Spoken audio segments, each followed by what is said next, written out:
देखो बेटा, अब हम स्टार्ट कर रहे हैं नेक्स्ट क्वेश्चन। नेक्स्ट देखो, ये मैं आपको बता देती हूँ ताकि आपके लिए थोड़ा सा करना इजी हो जाएगा।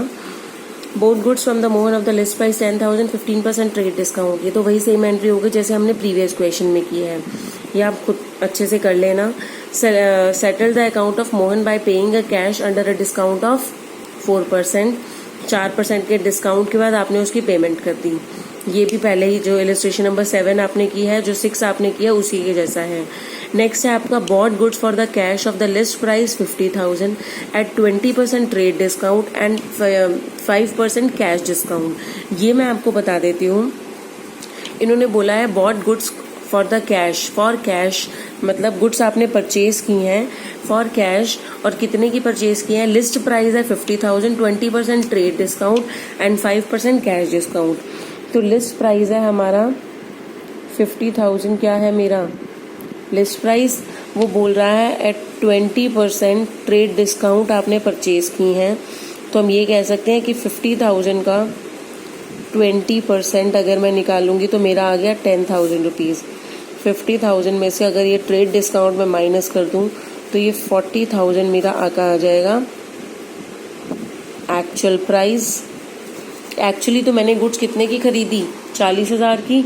उसमें भी उसने, अब मैं पेमेंट साथ साथ कर रही हूँ, bot goods for cash, cash payment कर रहे हो तो साथ में उसमें मुझे क्या कर दिया, 5% का कैश डिस्काउंट भी दे दिया। तो बेटा यहाँ ध्यान से सुनना, कैश डिस्काउंट हमेशा कैश पेमेंट पे मिलेगा। मैं यहाँ लिस्ट प्राइस से नहीं निकालूंगी 5%, मैं जो निकालूंगी वो एक्चुअल प्राइस है, क्योंकि एक्चुअल तो मुझे उसे कितना देना था, 40,000 देना था ना। तो क्योंकि ये तो लिस्ट प्राइस था, उसमें तो ट्रेड डिस्काउंट है, पहले ट्रेड डिस्काउंट माइनस होता है फिर कैश डिस्काउंट, जो अमाउंट बचता है उसमें से। 50,000 था, 20% ट्रेड डिस्काउंट, इसको तो हम बुक्स में शो ही नहीं करते हैं। तो मेरे को तो एक्चुअली कितने की पड़ी वो गुड्स? 40,000 की। 40,000 की पड़ी, जिनकी मैं पेमेंट करने लगी तो उसने मुझे बोला भैया 5% का आप डिस्काउंट और ले लो। तो 40,000 पे 5% निकाला जाएगा, डोंट कन्फ्यूज़। 5% जब मैं इसका निकालूंगी तो ये आ गया 2,000 रुपीज़।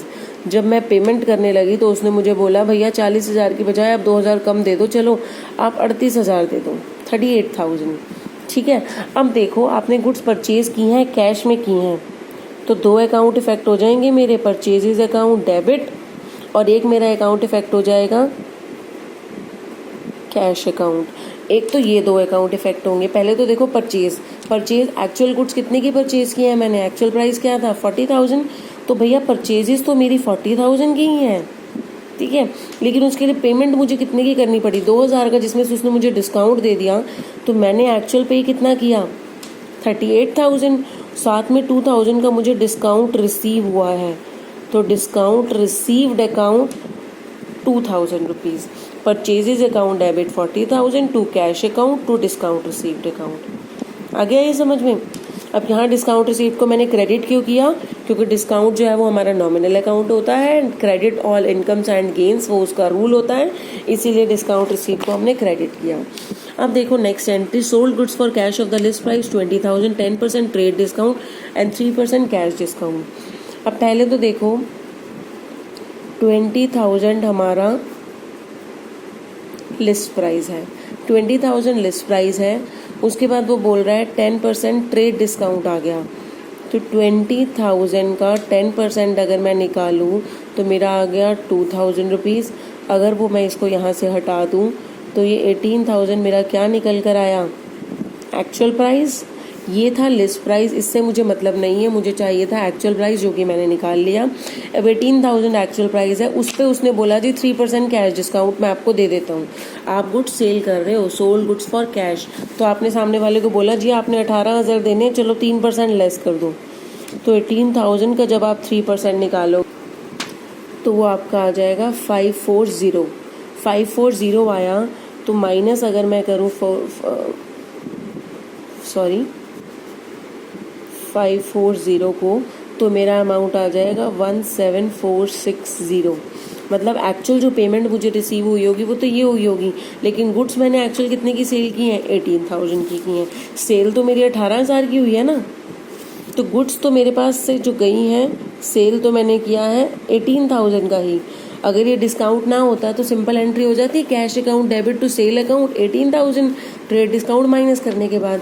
अब इन्होंने कैश डिस्काउंट पे दे दिया तो कैश डिस्काउंट तो कैश पेमेंट पे होगा, और 18,000 की जब कैश पेमेंट आ रही है तो उस पर 3% निकालेंगे तो 540। तो एक्चुअल जो पेमेंट आई वो 17,460 की आई, लेकिन सेल तो एक्चुअल 18,000 की हुई थी, तो टू सेल अकाउंट 18,000। और कैश कितना आया है आपके पास? कैश जो मेरे पास आया है cash account debit 17,460। Actual cash तो ये आया, मैंने उसको 540 का डिस्काउंट भी तो दिया है। डिस्काउंट दिया है तो भैया मेरे लिए तो वो लॉस हो गया। Discount allowed account debit 540 to sale account 18,000 rupees. आ गया बेटा ये समझ में?